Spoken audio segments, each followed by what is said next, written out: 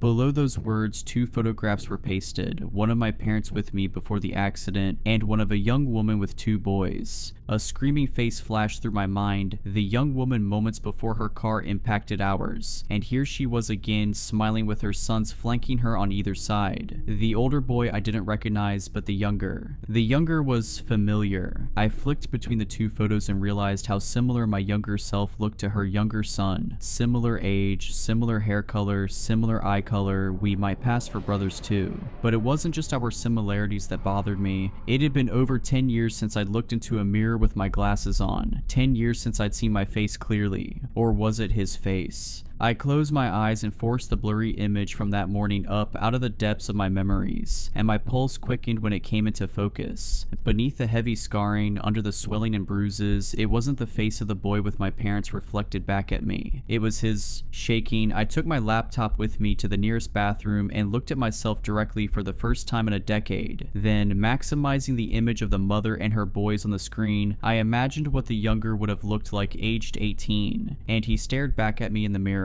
That moment, a splitting headache ripped through my skull, and I dropped to the floor. Grasping my head, I shrieked in pain while a series of images cascaded through my brain. I was seeing the accident again, though not from my perspective. I was seeing it from his. My mother's car flew into the intersection, and it was too late for his mother to stop. She screamed and reached for the back seat where he was seated, and he stretched forward with his left hand to grab her arm. He was closing his fist to squeeze it just as the impact threw her through the windshield, and an instant later, everything went black. He awoke in the hospital weeks later but was no longer the one in charge of his body. A new director had been installed. I'd been installed. The boy could hear my thoughts. He could see my memories. He knew an invader had taken control of his life, but he was powerless to do anything about it. And he watched as a man he didn't recognize shook hands with a surgeon, thanking him for saving his son's life, thanking him for being willing to perform such a radical procedure in order to do it. As the pain in my head began to wane and the scene from the hospital was replaced with the bathroom tile I'd toppled onto, I finally understood what the voice was. I understood what my father had done. I understood why my parents had never taken me to a doctor or to therapy to address the voice, why they had been so firm in their assertions that I'd tell it that I was in charge whenever it returned. They already knew what it was. In the boy's memories, it was a neurosurgeon that my father was shaking hands with. They were old friends. He was the one that saved my life, though he'd only saved part of me. The other boy hadn't perished that day, as they'd all lied to me. I had. All but my brain, which they transferred to the surviving boy's body. He wasn't the intruder. I was. Lying there on the cold bathroom floor, my mind reeled with the horrifying truth that it was now burdened with. I'd made the boy a prisoner in his own body. Sobbing, I pulled myself to my feet and looked again at the anonymous message that had shattered my reality. And I found a few more short sentences beneath the photos. "You killed my mother. You stole my brother's body. I will find you. I don't know what to do. I can't eat. I can't sleep.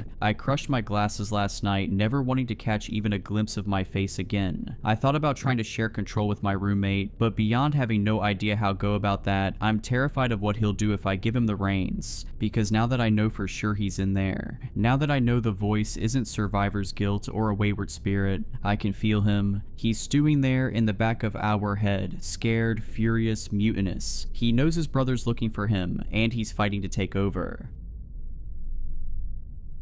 Please feed Mohan his dog food pedigree at 2 p.m. The packet is in the cupboard and his dog bowl is kept near the kitchen sink. I stared at the WhatsApp message, reading it again and again. My emotions were caught between bemusement and nervousness at the bizarre request. I know what you all are thinking, just feed the dog his kibble. But here are the facts. Mohan is not a dog, he is a 10-year-old. To give you all some context upon my situation, I had agreed to babysit Mrs. Sharma's son Mohan because my mother wanted our new kooky neighbor to feel at home. And no, this was not a paid babysitting job. It was just an endeavor to build neighborly relations by my overenthusiastic mother. But as I said just now, Mrs. Sharma was a kooky. I had only observed her twice, but both the moments left quite an impression upon me. The first one happened when I caught her cutting a bar of soap like a carrot upon my mother's chopping board. She had brought a pack of those as gifts when she first came to visit us. A brand new pack of expensive sandal soaps. At that time, I was reading a book from a position where she could not see me, but I could see her on the sofa chatting with my mother. But when my mother went to the terrace to fetch our drying clothes for 10 minutes, I surreptitiously watched her take one of the bars and start dicing it upon the chopping board my mother had just used for slicing radishes. I looked away after 5 minutes, but Mrs. Sharma had clearly left no trace of her actions because when my mother came back, they continued their nonsensical conversations while my mother once again picked up her knife and continued chopping the remaining vegetables. Needless to say, I refused to eat dinner that night and ordered from Zomato. The second incident happened when I caught Mrs. Sharma tasting Pedigree, a popular brand of dog food, when my mother and I were visiting her home. Mrs. Sharma went into her kitchen to pour some drinks and snacks for us while we were waiting in her guest room. At that time, I had a sudden urge to use the washroom. I silently walked past the kitchen, but my eyes happened to glance upon her for a few seconds, and there she was, taking kibbles out of a Pedigree packet and putting them in her mouth. I refused to eat anything she served to me and my mom later on. I also mentally grimaced every time my mom picked a bite to eat. The woman clearly had issues, and I wished that my mom would have stayed clear of her, but fate had other plans. The two had become fast friends, and now I was saddled with babysitting Mrs. Sharma's 10-year-old son Mohan. When I had questioned my mother about why we didn't see Mohan during our visit to Mrs. Sharma's house, Mom told me that it was because he had gone on a walk with a girl from our colony. My mom also gave me a list of written instructions on how to take care of that kid. I wished she would just WhatsApp me, but she just had to write it on paper in her terrible handwriting. Honestly, the only redeeming quality of Mrs. Sharma so far was that she was not as technophobic as my mother and had agreed to message me the instructions. The babysitting ordeal was to last from 12 noon till 6 in the evening. I had not even glanced upon the list my mother had given me, as Mrs. Sharma had promised me that she would text me the relevant tasks throughout the day. So, with an irritated look up on my face, I went to pursue the challenge. I first saw Mohan in the living room of their house, watching television. An episode of Doraemon blared from the television and I winced at how loud it was, but the kid was unaffected. Mrs. Sharma had just deposited the keys to her house with me right outside the house and left in a hurry, without even introducing me to her kid. Her craziness clearly wasn't going away anytime soon. I felt sorry for the kid for having such a weird mother without even having met him, so that is how I had relaxed a little and entered their living room after safely locking the door. I was told by my mother that Mohan was 10 years old, and he looked exactly like a normal 10-year-old would. He was watching the television screen with his black hair combed back, wearing a red t-shirt and a pair of comfortable pants, munching upon Maggi noodles with a glass of mango juice nearby. I introduced myself to him and he monotonously replied to my basic questions, his attention clearly fixed upon the television. But he looked comfortable enough, so I went into the guest bedroom of the house to watch Dairy Girls on Netflix after reassuring him to call me if he needs anything. I was captivated by the show until Mrs. Sharma's message notification came on WhatsApp. That is when the weird message that I had talked about earlier came in at 1:40 p.m. and reading the message made me wish that there was some version of CPS in India, because the entire event just screamed that something abusive was going on with Mohan and his mother. I wondered if Mrs. Sharma was joking with me, so I nervously went to the cupboard to see if I would actually find dog food over there. I was hoping that the last time I saw her eat Pedigree kibbles in her kitchen was just some hallucination or glitch in the Matrix moment, but there it was, a yellow packet with a cute little golden retriever picture, a big packet of Pedigree. I stared at it for a good 10 minutes, wondering what my next steps should be. Should I make a run for it and inform my mother about the incident, or should I grab Mohan along with me too? Or should I just ignore my conscience and feed him the dog food and finish my babysitting task? Because if the past events were anything to go by, it certainly would not be the first time he would be eating it. My mind was racing in all directions, until suddenly I heard scratching at one of the bedroom doors nearby. To say that my blood had turned to ice by now would be an understatement. I quickly ran to Mohan and asked him what was causing the scratching. Maybe it was just a pet that Mrs. Sharma had confused with Mohan, I thought nervously, but Mohan's reply caught me off guard. "It is the red man," he told me. "What?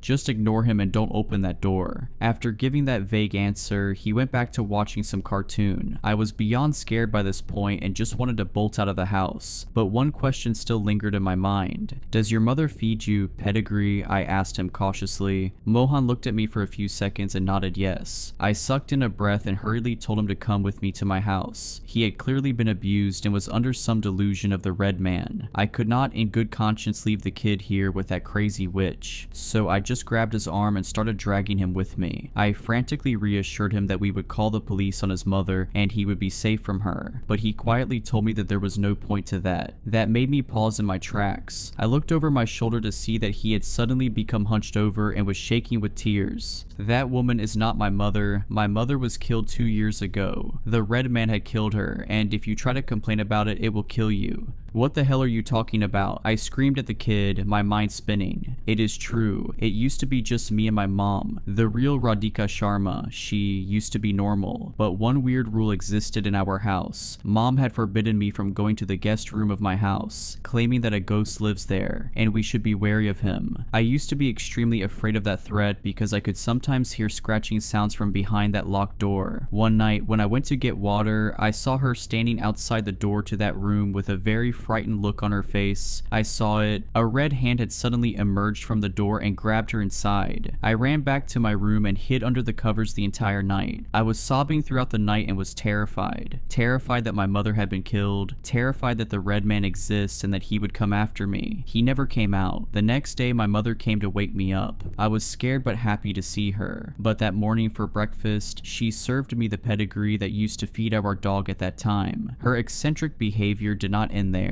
She would always take baths with a mixture of milk and oil. She would sleep on the roof of our car with her eyes open. She would twist her neck at odd angles pretty often, and she would also cut up slices of soap to feed our dog. Our dog, he died soon because of that. I stared at Mohan with a numb feeling. He continued his rambles. I knew then that thing was not my mother, that my mommy was dead, and I also knew that whatever that thing is, it was trying to imitate humans. It has gotten rather good at it over 2 years. We moved a lot during that time. It will always chat up the new neighbors, trying to appear more and more normal. I knew it was some weird creature, but I also knew that it was not the red man, because no matter where we moved, there would always be one of our rooms that would be locked and off limits to me, and I could hear scratching behind it. He finally finished his story while sobbing throughout. I just kept on standing there, feeling like an icy hand had gripped my heart. I was not afraid for the kid. I knew he would survive somehow. I was afraid for myself, knowing that I had basically entered a haunted house. Mohan had escaped my grasp and ran upstairs, probably to cry to himself some more. But I knew that if I didn't get out of the house that second, my legs would give out and I would not escape alive. I was about to make a run for it when I heard a tire screech in the background. Mrs. Sharma, or more pointedly, the thing imitating her, was home. I just stood there frozen like a statue when the lock turned. The thing must have had a spare key, of course, and within moments it opened the door and entered the house with a cheery face. "Hello dear, how was your day? I am sorry I came home early. The grocery shop I like was closed today and I was free to come home early. I hope you had fun with Mohan, he is very friendly." The thing grinned at me. I just stared in silence, not a movement out of me. It moved towards the room from where the scratching sounds were coming from, still chatting me up. I hope Mohan ate his food properly. He generally is a good boy, but I had to discipline him for a very long time for him to reach that stage when it comes to food. I watched in silent horror as it came to stand before the door with the scratching sounds, but a confused expression came upon his face. "Dearie, did you not let Mohan out of the room?"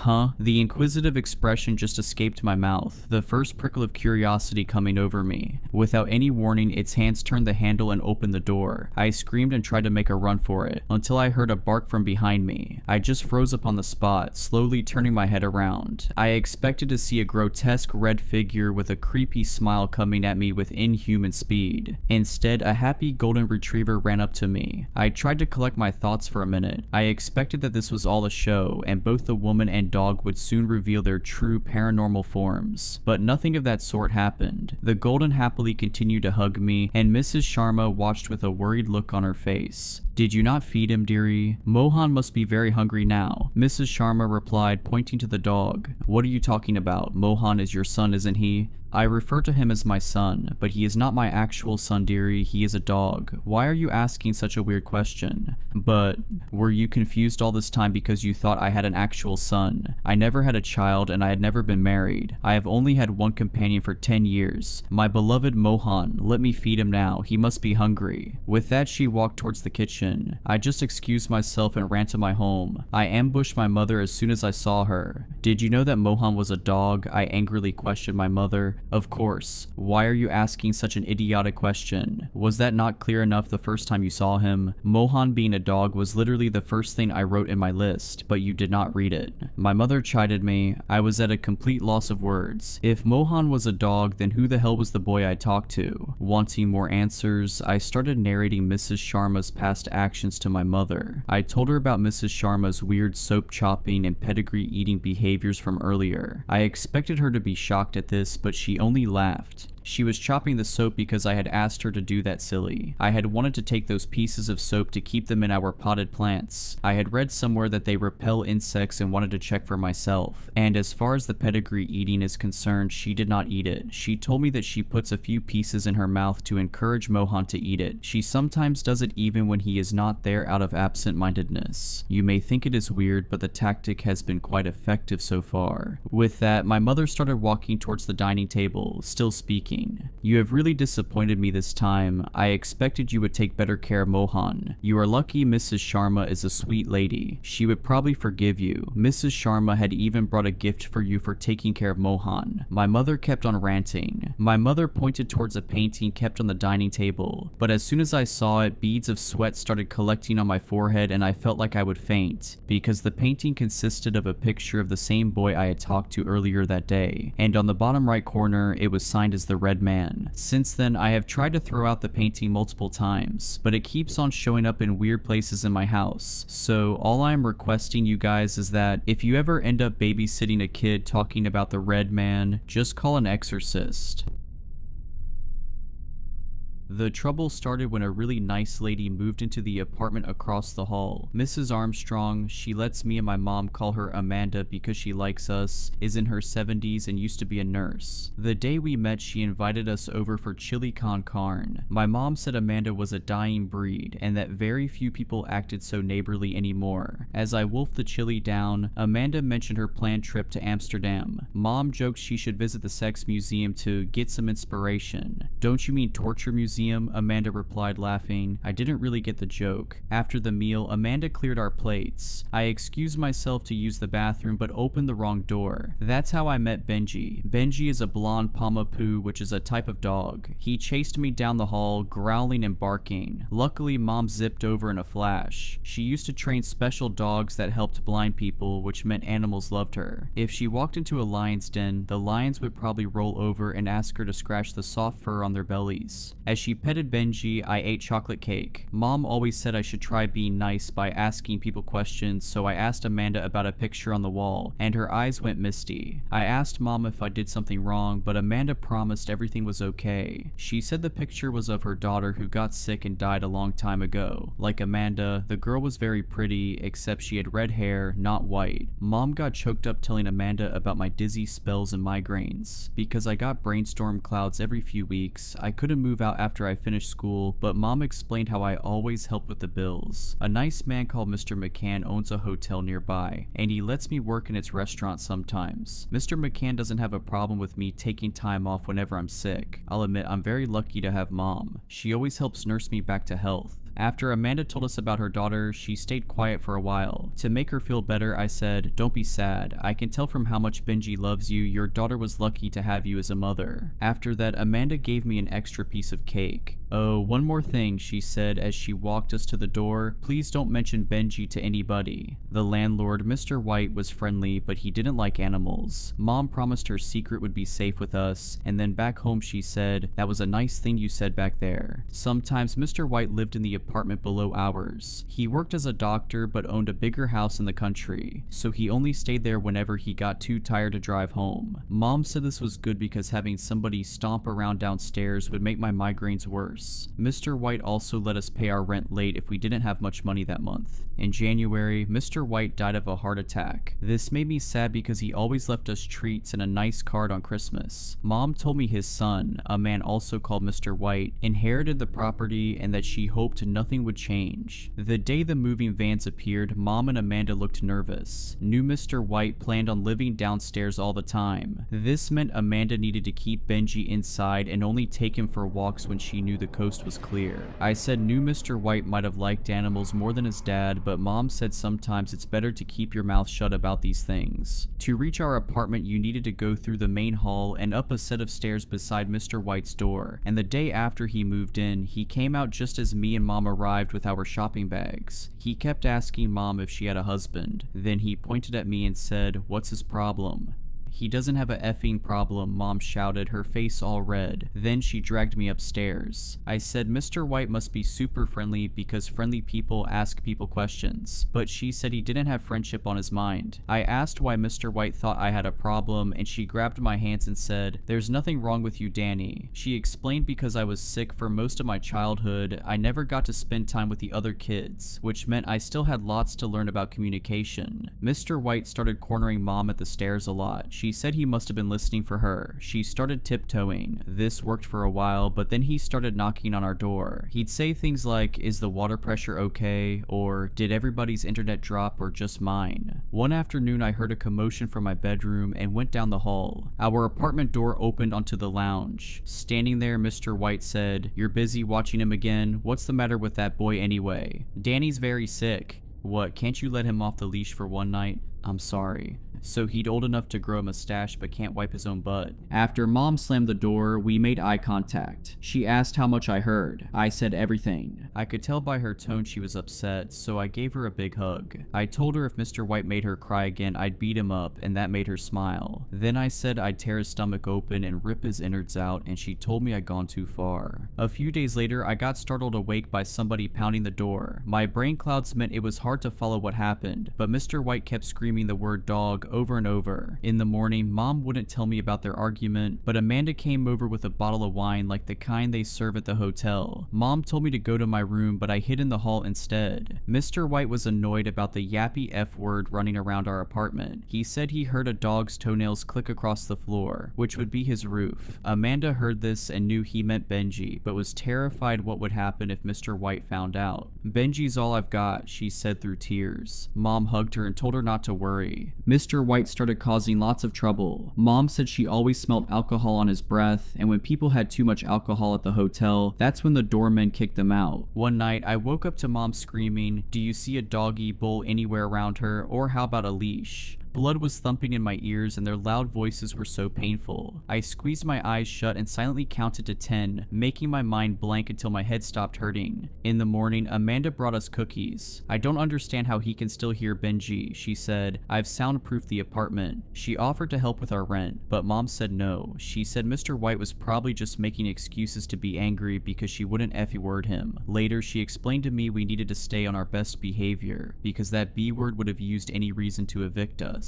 In April, Mr. White started pounding the door one night. I got up and went to the lounge where Mom was looking through the keyhole. She whispered for me to go back to bed, but I didn't want to leave her. I had my phone in my hand. I mouthed the word police, but she winced like she'd been punched in the gut and shook her head. I heard a noise of a key in the lock. Then Mr. White came in. He talked all funny like the drunk people at the hotel. He grabbed Mom by the hair and I got so mad I clenched my fist. He looked at me and then laughed. He leaned in close and said, "What, you're gonna be a big man now?" His breath tasted so awful it almost made me throw up. I don't remember what happened next, but blood was trickling down the side of Mr. White's face. He wiped a red smear away with his hand and then knocked me to the floor. He kept hitting me and hitting me. Then he lifted the corner of his shirt and I saw a knife, but before he could grab it, Mom jumped on his back. He slammed her backwards against the wall and for a second it looked as if he was going to kill her, but instead he spat in her face. One more problem and you and that moron are gone," he screamed in her face, then stormed off. Afterwards, Mom was so upset she couldn't speak. Amanda came over and when she saw blood everywhere, said we needed to call the police. Mom freaked out, she got all serious and said, "I need to tell you something." Amanda stitched up a cut on top of my skull and then gave me tablets to make it not hurt anymore. Afterwards, they told me to stay in bed, but my head hurt so much I couldn't sleep. I lay there, tossing and turning until I needed to use the bathroom. From the kitchen, I heard Mom and Amanda's voices and peeked through the gap in the door. Amanda looked surprised. Mom showed Amanda something on her phone. After that, Amanda walked around while Mom kept saying, "It's true." Then Amanda agreed to not call the police. She said she'd help change the lock so Mr. White couldn't get in. Because I couldn't work for a long time, bills started piling up on the kitchen table and Mom bought a different kind of Coke, one that didn't taste as good, whenever we went shopping. She started biting her nails too. Every time I thought about Mr. White, I got angry. Then I felt bad for feeling angry. I said we should call the police so they'd come and arrest him, but she said nobody would believe us and we'd just get evicted anyway. So I had the idea to install a security camera. That way, if he caused more trouble, we'd have proof. After my bruises healed, I worked extra hard at the hotel until I'd saved enough money from tips. I installed the camera on the cabinet in the corner. I angled it so you could see the front door, the wall, part of the sofa, and the window at the front of the apartment. I knew Mom would be furious if she found out what I'd done, so I hid the power cable behind a row of dusty books she never read. It wasn't long before I felt the storm clouds setting in again. I spent several days in bed with Mom bringing me my meals until one night I woke up drenched in sweat, twitching and whining. From somewhere nearby I heard Mom scream. It felt like I might explode and the haze got way worse. After that, all I remember is darkness. I woke up in bed with vomit all over myself. I cried and called for Mom, but she didn't appear. I dragged myself into the lounge, where her and Amanda mopped the floor. Mom reacted like she was watching a scary movie when she noticed me. The front door wasn't sitting right and a lamp was broke. "What happened?" I asked, confused. She practically marched me into bed. She said she didn't want me making my condition worse, but I could tell from her voice she was keeping a secret. A big one. She dabbed my head with a wet cloth, promising there was nothing to worry about. The second she left me alone, I pulled up the camera footage on my phone. It started with Mr. White hammering the door, his voice muffled and unclear. Mom begged him to leave. There was a sound of him trying his key, and then his voice got even louder. The door bounced in its frame until it crashed open and slammed against the inside wall. Mom threw her arm across the doorway, creating a barrier, but Mr. White backhanded her to the floor. She threw her arms around his waist and prayed like people do in church, and for a second he looked as if he might leave. Then I crawled into frame and hit his ankles with my hands. I was so sick I don't even remember doing it. Mr. White grabbed my hair and pulled out his knife, but before he could use it, Mom grabbed a lamp and hit him on the head, so he grabbed her by the throat and pushed her against the wall. I crawled out of the frame crying. Mom's eyes bulged out of her skull and her face went bright red, and I thought she was going to die. But then a gray fuzzball hit him and sent him tumbling across the floor. The gray thing took up a lot of the frame. I couldn't make it out so well in the dark, but some clouds must have gone away because lots of moonlight shone through the window and I realized it was a really big wolf. Its mouth was like a cavern, and the sharp fangs sank into Mr. White's scalp, and then blood poured down his face. The wolf turned to Mom and licked her hand. She ran her fingers through the thick fur on top of its head. A little later, Mrs. Armstrong appeared in the doorway. At first, she looked shocked, but then Mom waved her over and she approached the wolf nervously. She scratched the wolf behind its ear. Afterwards, Mom buried her head in her hands, sobbing. Amanda grabbed a severed arm and waved it like a stick, shouting, "Here, Danny," until the wolf followed her out of frame. Amanda returned with a bucket and a mop. I scrolled ahead in the footage. The two of them got rid of Mr. White and then cleaned until I appeared, asking what happened. Now I'm still here in bed, and honestly, I am so scared. I don't think the wolf would hurt me because it didn't hurt Mom or Amanda, so I think maybe it only hurts people who cause trouble. I guess she didn't want me to call the police in case they found the wolf. I don't know why Mom wouldn't tell me about it though. I know animals get weird around me, but I think we maybe be good friends since we have the same name. I'm nervous we might get evicted, but maybe not because Mr. White is dead. I love Mom more than the world, so I'm obviously not going to do anything to get her in trouble, but I'm still really scared and confused. Anyway, thanks for reading my story. Hopefully I figure things out soon.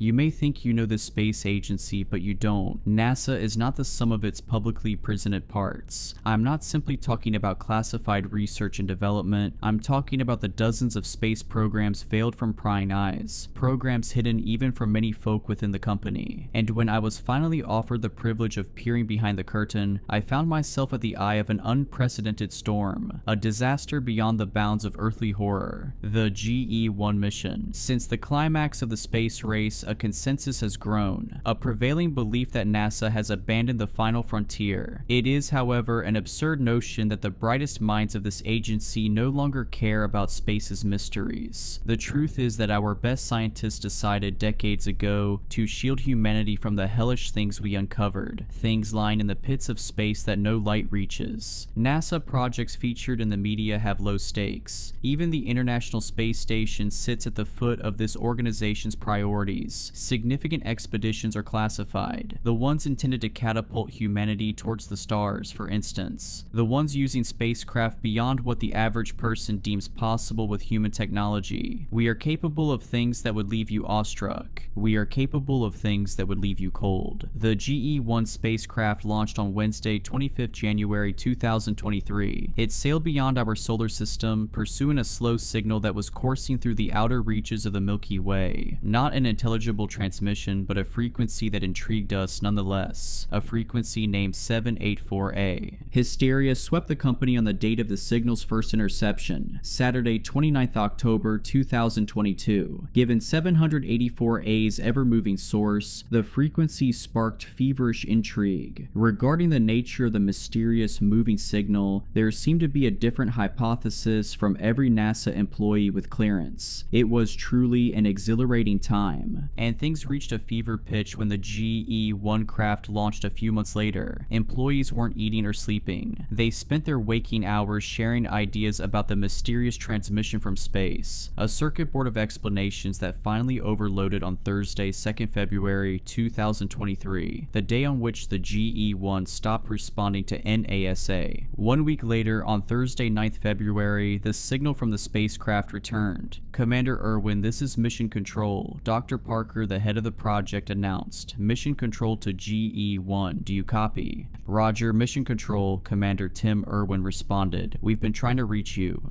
We lost contact with GE-1 7 days ago, Commander. What happened? What is your status? Dr. Parker asked. All systems are fine, Mission Control, Irwin replied. Dr. Parker seemed flustered by the commander's nonchalant demeanor. The project leader clawed at his gray, thinning hair with tense fingers. The old man seemed to be carefully considering his next utterance. 7 days without contact, Commander. 7. GE-1 disappeared at our end. Do you have a status report? Anything which might explain why we were unable to communicate with one another? Parker asked. Nothing, Mission Control, Irwin blankly replied. As for 784A, we reached the transmission point of the signal. There was nothing to be found. We have collected as much data as possible, requesting clearance to return home. There were several minutes of nervous mumbling from various scientists and board members. Dr. Parker looked broken beyond measure by the time he leaned forwards, heavy breath beating against the microphone. He was trembling with a mixture of rage and confusion. Roger, Commander Irwin, you have clearance to come home, Parked croakily whispered. On a vessel traversing space at an unfathomable pace, the astronauts returned home. The craft silently landed at an unofficial NASA site on Wednesday, the 15th of February, 2023.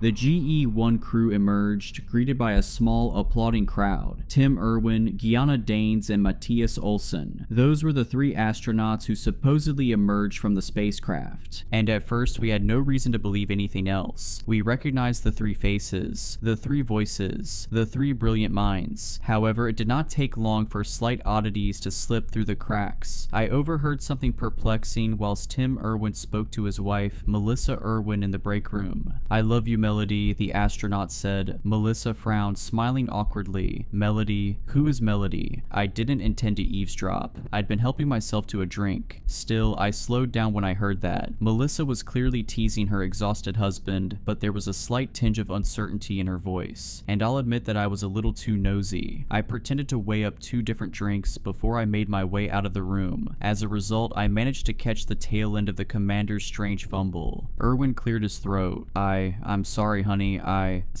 Forgot my wife's name, Melissa laughed, finishing his sentence. No worries, honey. It's Melissa, by the way. Just to let you know, I didn't realize I had to worry about you finding another woman in space. I know your name, Tim icily sliced. I froze halfway out of the door as Melissa replied with a timid voice. Sorry, sweetie, I know, I was only joking, she assured. Your head must be all over the place. You look like you need a good rest. I laughed to myself once I was out of earshot, but I felt the same as Melissa. Something was slightly uneven about Tim's disposition. It wasn't simply a sleep-deprived brain. I knew that, and she knew that. The commander's voice changed when his wife confronted him. It didn't sound like the astronaut any longer. I didn't know Tim incredibly well, but I knew that he was different. Whatever the case, I would have forgotten about the entire thing, dismissing my gut feeling as the result of a nerve-wracking week or two. Everybody had been unsettled since GE-1 lost its signal. We were still recovering from the stress of those awful 7 days without any communication with the spacecraft. There is one other thing worth mentioning from the day of GE-1's return. One of my coworkers claimed to find Gianna Danes standing alone in a corridor, staring at a bathroom door, not entering, not moving. Sleep deprivation, I thought again. 1 year later, that explanation no longer sufficed. On Wednesday, 31st January 2024, an unidentified object entered Earth's atmosphere, tumbling into the Pacific Ocean, a catastrophe that was only brought to NASA's attention because the object in question utilized advanced cloaking technology, though it did not broadcast a signal. It was a government satellite that detected the craft, and when specialists identified that they had detected technology used by Dozen-,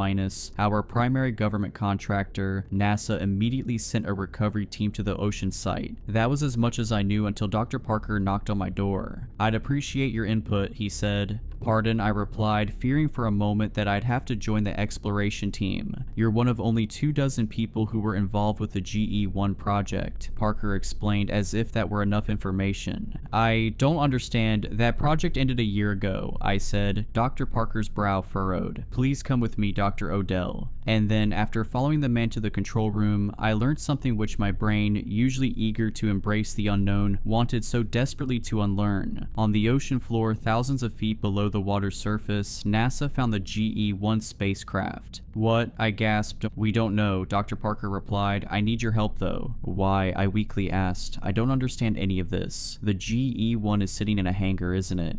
Yes, Dr. Parker nodded, but it's also sitting at the bottom of the Pacific Ocean, 3,000 miles off the east coast. My face whitened, and the man nodded. Take your time to process that, he said. I'm still working on wrapping my head around it. After a minute or so, I finally summoned a question that I didn't find utterly foolish or uneducated. It's the exact same spacecraft, identical in every way, I asked. The project leader sighed. Well, yes and no.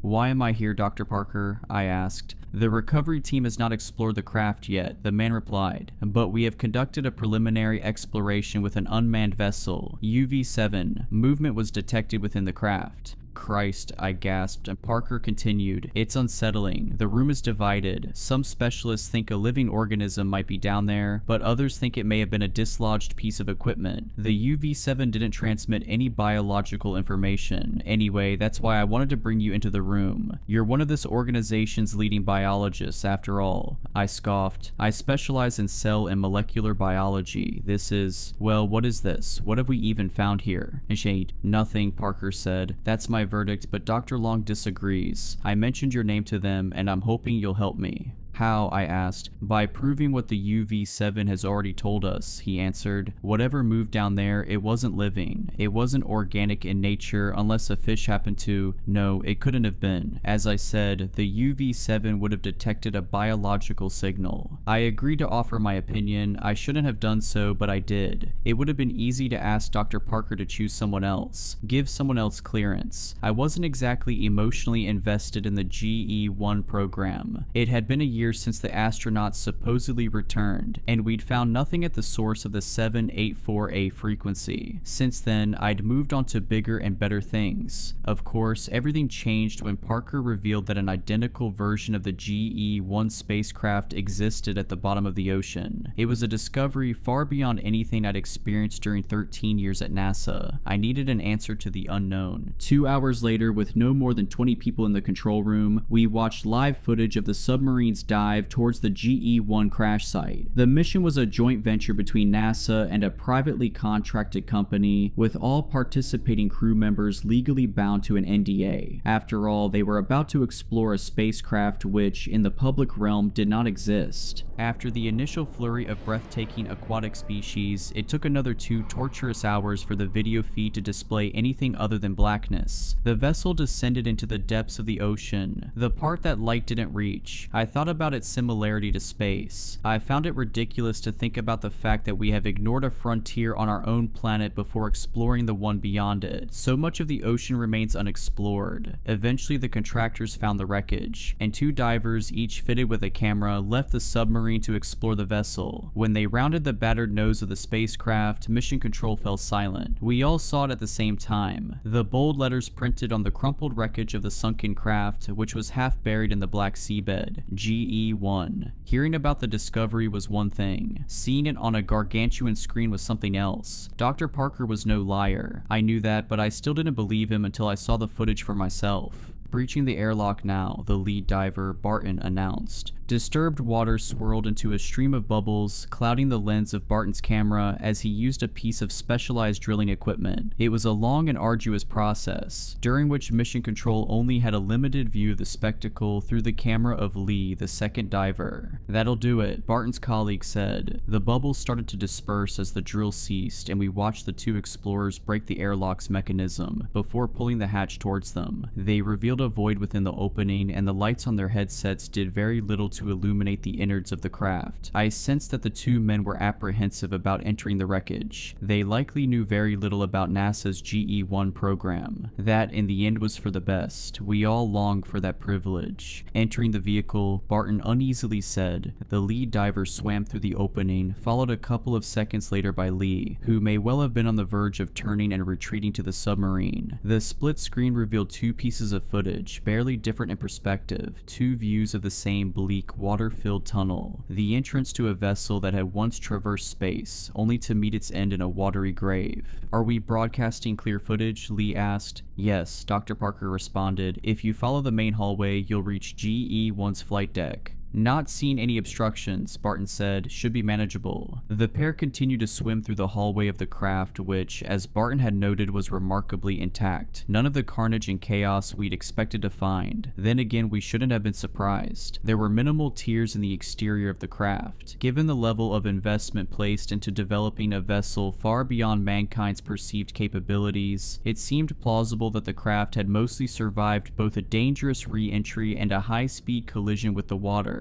What did not seem plausible was Parker's explanation that we were looking at a carbon copy of an existing spacecraft, one which I'd watched land on Earth a year earlier. I had no reason to believe that everybody in the room had to be lying to me, but something in my brain refused to compute such an impossibility. I wouldn't have ever believed Dr. Parker, even if I'd gone to the hangar and physically seen the craft in person before swimming to the bottom of the ocean to view its twin. Even after everything I've seen, I still try hard not to believe any of it. "Oh, Jesus," Barton cried. It only took a second for the camera to reveal what the diver had seen, the hellish scene that had sparked such a haunted response, and I unleashed a similar yelp of terror. We all recoiled fearfully. In fact, I suppose none of us had hypothesized what we might find in the wreckage, even when the debate about movement and biological signatures had raged. There was no joyous hysteria. This was not like those early days of the GE-1 project. Nobody seemed exuberant to find 3 floating spacesuits at the front of the spacecraft. Spacesuits that were not empty. Spacesuits that were surprisingly intact. It had taken roughly a day or so since the GE-1 crash for the divers to breach the vessel. 24 hours for the bodies to decompose underwater. The skin of each astronaut was discolored and wounded with haunting, razor-thin gashes, but their gaunt faces were unmistakable. The 2 men and 1 woman, each wearing a scream to the grave, were the 3 astronauts who had returned to Earth 1 year earlier. Worst of all was the corpse of Commander Tim Irwin. The upper half of his helmet and the head within had been cleanly severed above his gaping mouth. That explained the rotten nature of his remaining lower half, in comparison to Diane's and Olsen, who were each encased in a suit without oxygen. The ship's oxygen would have lasted at least a month or so, resulting in partial decay of Irwin's remaining face, exposed by the savagely sawn helmet. The lower half of his face bore holes in the cheeks, revealing teeth behind. One scientist murmured that the 3 scientists scientists may have died long before impact. Within a sealed spacesuit lacking oxygen, the decomposition process would be slowed. Of course, that only raised more terrified questions. One in particular played on my mind. Why were the astronauts wearing suits inside the spacecraft? A technical engineer gave a probable explanation for the ship's return. The GE-1 was programmed with a homing initiative. In the event of life loss or 24 hours without manual piloting, the craft's motherboard was programmed to assume automatic control of GE-1 and steer it back to Earth.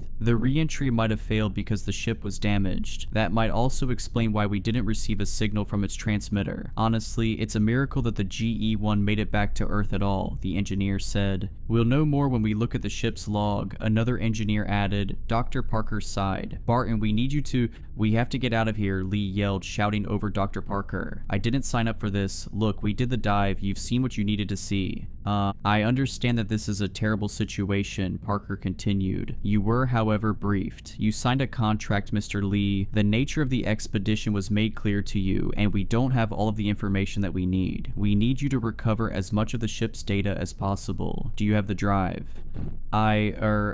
Yes, Barton murmured, dazed by the 3 floating corpses. Right, Parker replied. You should see the socket on the right-hand side. The lead diver swam towards the main console, searching anxiously with the navigational assistance of every expert in the room. When he finally inserted the drive into the designated socket, a red light flickered beside it. What does that mean? Barton asked. You were right, Ian, one of the technical engineers said to his colleague. It's not good, Mr. Barton. It means that some of the ship's log files are corrupted. All of them? Dr. Parker asked. The engineer rubbed his chin. Well, if there'd been no light at all, this would have been a lost cause. So there's still hope. It'll be the water damage. No doubt about that. Just leave the drive in the socket, Mr. Barton. Let it run. When the light turns off, that means the data transfer has finished. Meanwhile, Lee was scanning the ship with equipment for detecting organic matter. I was standing by, waiting for the diver's device to detect some sign of life, something that would warrant me being in the room. But there was nothing. Not even any sign of the movement that the UV-7 had detected. I was the uncomfortable biologist in the corner, only there, it seemed, to endure the horror alongside everyone else. Something that did intrigue Mission Control, however, was Lee's discovery of floating glass shards in Danes' laboratory. Most people wouldn't pay attention to suspended glass fragments in an underwater wreckage. The divers certainly didn't understand the commotion from the scientists, and neither did I, but Lee indulged Dr. Parker when he was instructed to collect a sample. It's just broken glass, I naively thought, frowning. 10 minutes later, when the data transfer completed, Barton recovered the drive, and the 2 divers were beyond happy to receive the go-ahead from Dr. Parker to leave the site. The men returned to the submarine, the transmission ended, and everybody in the control room dispersed. I didn't sleep that night, of course. No sane person would manage a good night's sleep after such an awful discovery. When I went into work that morning, I hadn't expected to see video footage of 3 dead astronauts. More terrifying than that, I hadn't expected to see footage of 3 corpses who I'd seen return to Earth, alive and well. Earl, Dr. Parker half barked. I was sitting in my office, boring into the wall with a 1,000-yard stare. It took the man 3 attempts to catch my attention. Using my first name had triggered something in my brain, taking me out of myself for a moment, reminded me that this was all real. No matter how hard I tried to dissociate and detach myself, I was excruciatingly intertwined with the horror. Dr. Parker, I replied, unable to say anything else. I'm afraid I have to ask you once again to come with me, the man said, seeming far paler than usual. We just reviewed the data from the GE-1 wreckage.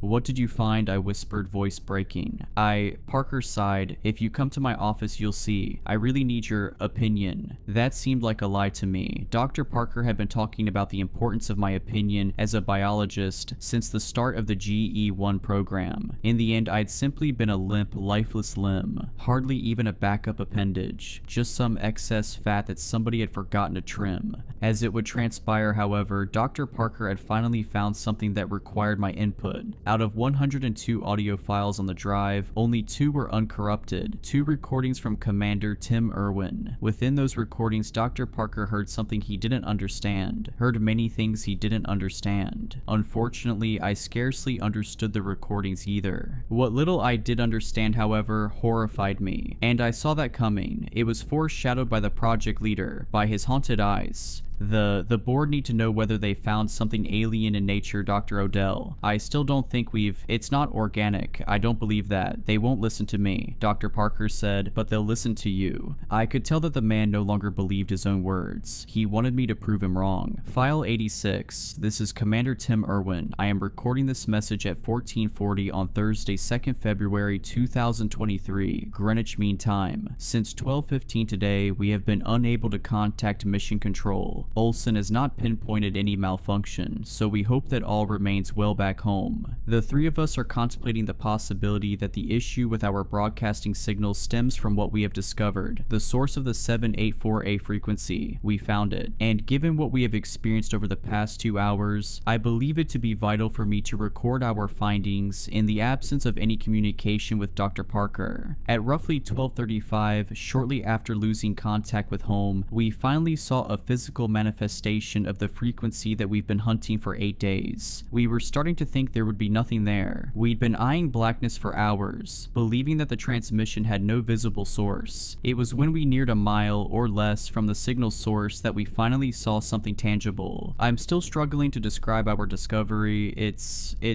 Well, at first we didn't know how to put it into words. Now, however, I suppose I'd say that we were pursuing an ever-moving belt of glass shards. Yes, glass shards. You heard me correctly. Thousands of small, glass-like fragments hurtling through the cosmos. Jagged pieces of some unknown material. No sign of biological life, no sign of foreign technology. Just a near-transparent substance with no technological or organic nature, somehow transmitting the 784A frequency. That revelation might disappoint some people back home, those hoping for signs of alien life. Still, I know that Dr. Parker and other minds behind this mission will be extremely fascinated by this discovery. At 12:55, after a brief preparation period, we used the B-1 craft to retrieve a sample of glass from the moving belt. I understand that, though we were cleared to use the equipment without approval, Dr. Parker may be a little disheartened. I know he wanted to experience this with us. I just hope he'll understand. We didn't want to wait for the line of communication to reopen. After all, we didn't know whether we'd have another opportunity. We had no way of knowing how the mysterious belt of glass would react to our presence, even though GE-1 still wasn't picking up organic or electronic signatures. Diane keeps talking about the possibility of something sentient lurking in the shards. Until we detect something organic, I doubt that. The belt was and still is moving at a rather glacial pace of roughly 6,000 miles per hour. We will have no trouble pursuing it in the GE-1. As I speak, we are trundling alongside the glass stream at a crawl. It stretches for hundreds of miles. Who knows how many shards are contained within the stream. With regards to recovering glass pieces from the belt, the B-1 craft suffered catastrophic damage, which intrigued us. No form of glass on Earth would be powerful enough, even at such a speed, to tear through the B-1's reinforced hull. That only confirmed what we already knew. This isn't glass, it isn't anything we understand. Upon realizing that, we knew we had to retrieve a sample. Regardless of the damage to B-1, the small craft only managed to collect a meager handful of passing shards, but that was enough. We didn't want to push our luck, so we brought it back within a matter of minutes. I'll send over the data logs as soon as the communication is fixed. You'll see what I mean. The miniature vessel was almost obliterated by the belt, and we didn't want to lose an opportunity to claim at least something. At 13:20, Dr. Gianna Dianis examined the 7 shards recovered by the B-1 craft in her laboratory. She instructed Olsen and I to wear protective gear before joining her, as she had no idea exactly what we'd found. We giddily watched Diane's conduct her tests. She was giddy too, in all honesty, though she attempted to maintain a professional composure. We're aware, whatever we've retrieved, that it is unlike anything humanity has seen before. Dr. Diane's confirmed around 1420 what we'd seen in GE-1's data. The shards do not contain organic matter. Each piece is composed of a raw material not present on Earth or any other planet we've ever explored. Shortly before I started this recording, however, Olsen became a little jittery. He told Diane's and me that he saw one of the shards enlarge, or at least move in some form. It was likely a trick of the lighting, of course. Diane's took him seriously, but she found no evidence of any change in the material. I suggested that moving forwards we set up cameras to record the laboratory. Diane's and Olsen agreed. That'll ensure we don't miss anything. I'll send everything to Mission Control as soon as Olsen has figured out how to fix the transmitter, though he assures me that it remains unbroken. Bizarre. Anyway, interference from the 784A frequency seems to be the most likely explanation. information, but we're still unsure. I will continue to log daily updates. For now, the three of us need to get some rest. It's been a historic day, but we're shattered. None of us have slept in over a day. This is Commander Tim Irwin, audio file 86, terminating recording at 1450. I need you to brace yourself, Dr. Parker said. I snapped back into reality, having been fully immersed in the wonder of the crew's discovery, much like Commander Irwin. I'd almost forgotten the gravity of the situation, forgotten the terror that NASA had found at the bottom of the Pacific Ocean. Brace myself for what? The next audio file? I asked. Dr. Parker nodded. We just listened to 86. The only other uncorrupted recording is 99. So, we're missing 12 files in between those, I asked. Yes, he answered, and 3 files after 99. The board doesn't care about the first 85 audio files, the ones before we lost contact with GE-1, meaningless updates that would likely mirror whatever Commander Irwin was telling Mission Control on a daily basis. But the audio recordings from 86 to 102 detail whatever happened after the vessel went dark. Those are, perhaps, the most valuable pieces of data this organization currently possesses. Right, is file 99 useful? I asked. The doctor's lip quivered as he hovered his unsteady index finger over the mouse, contemplating whether to inflict such horror upon me. I wish he hadn't. Useful? That's an interesting word. I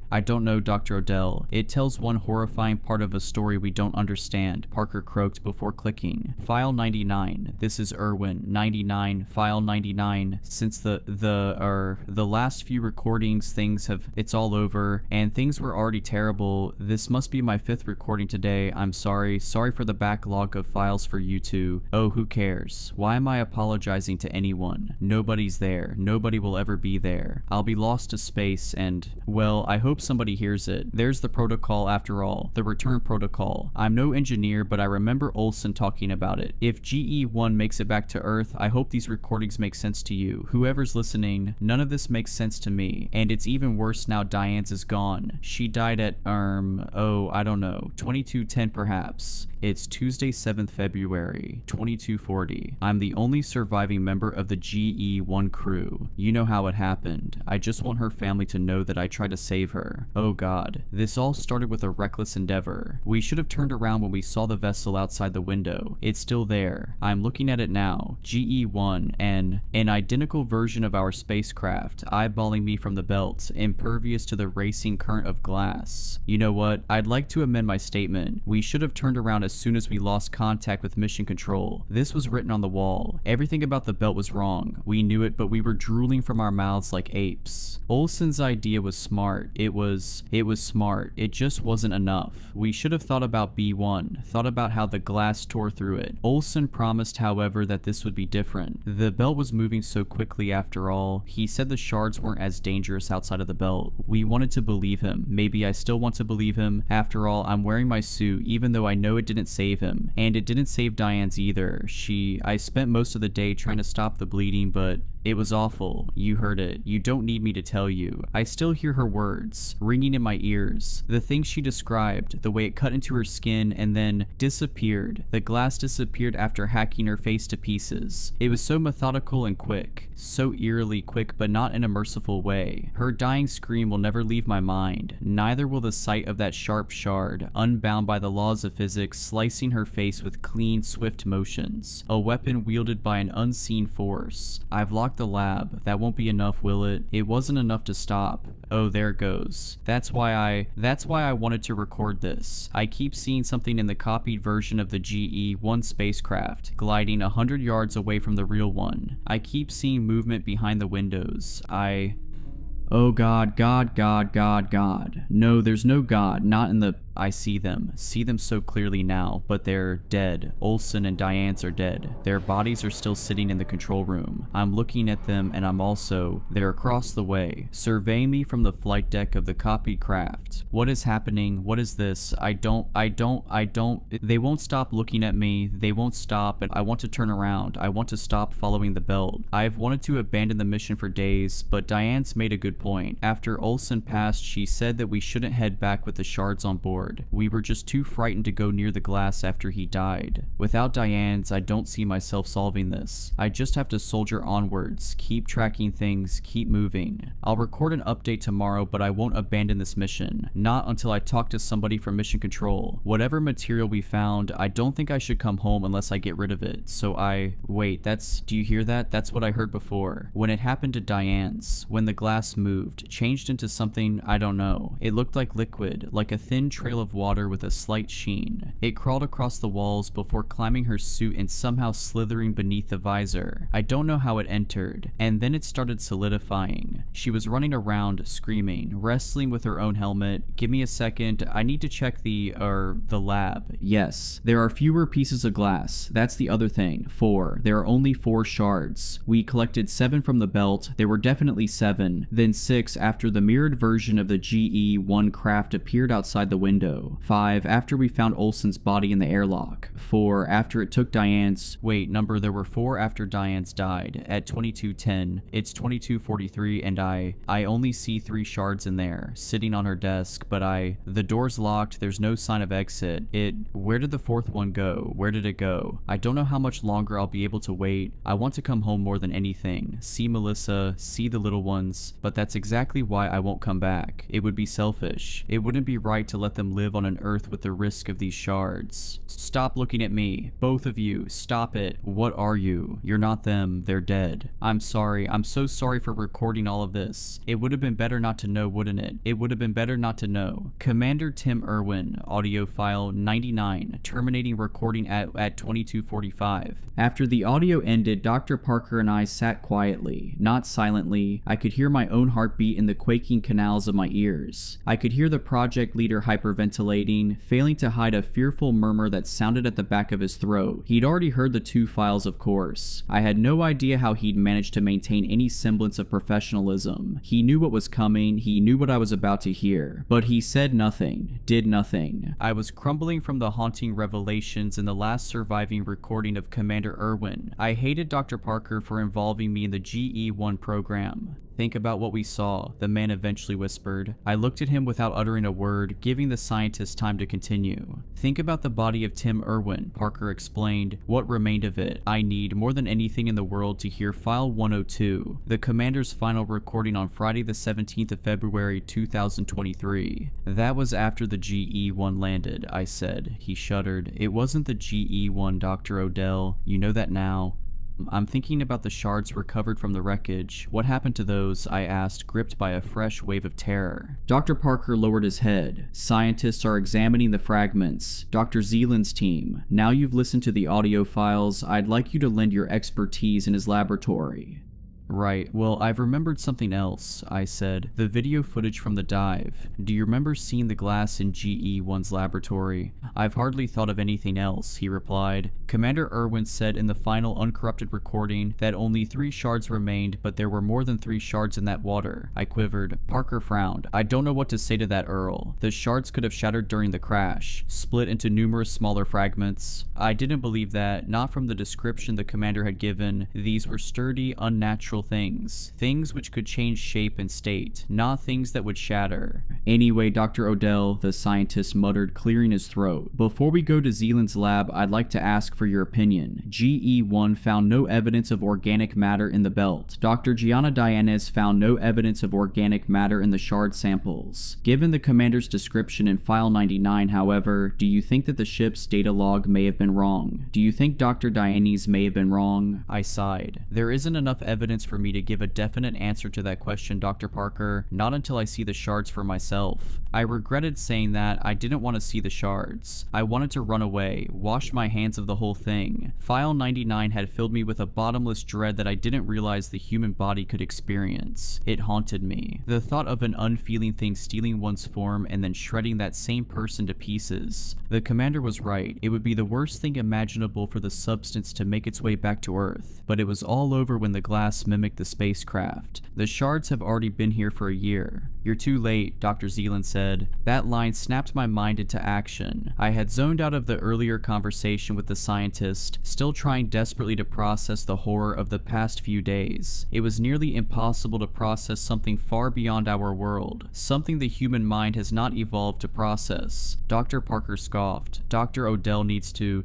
Dr. Odell is too late, Zealand interrupted. We disposed of the shards this morning. I beg your pardon, I asked. The fragments were dangerous. The audio recordings made that abundantly clear. Dr. Long ordered us to destroy the samples, Dr. Zealand said. At that moment, Veronica Riding emerged from the lab, which was being barricaded by Dr. Zealand's hulking form. The sheepish woman was pushing a trolley of black waste bags, and she seemed to be trying to avoid detection. Regardless, hope sparked in my mind, as Veronica was a close friend of mine, not just a colleague. I hoped she would clear up the strangeness of the situation. The idea of NASA discarding such an important historical find seemed unthinkable to me. It was a lovely thought, there's no denying that. I wanted to entertain the possibility of the agency putting mankind's safety before mankind's progression, but I'm not a moron. Veronica, I called, is it true? What was that, Dr. Odell? She asked, stopping to face me. My body temperature lowered. As I eyed the face of my dear friend, I felt the shift. I didn't see a physical difference in Veronica's appearance as such. The shift in my fractured mind was more subtle than that. It was a feeling that whisked the contents of my gut. Veronica always called me Earl. If you enjoyed these stories, please consider subscribing and liking this video. Let me know your thoughts of these stories in the comments below. I frequently talk to my viewers there. But anyways, I hope you were creeped out. Just kidding. Stay safe.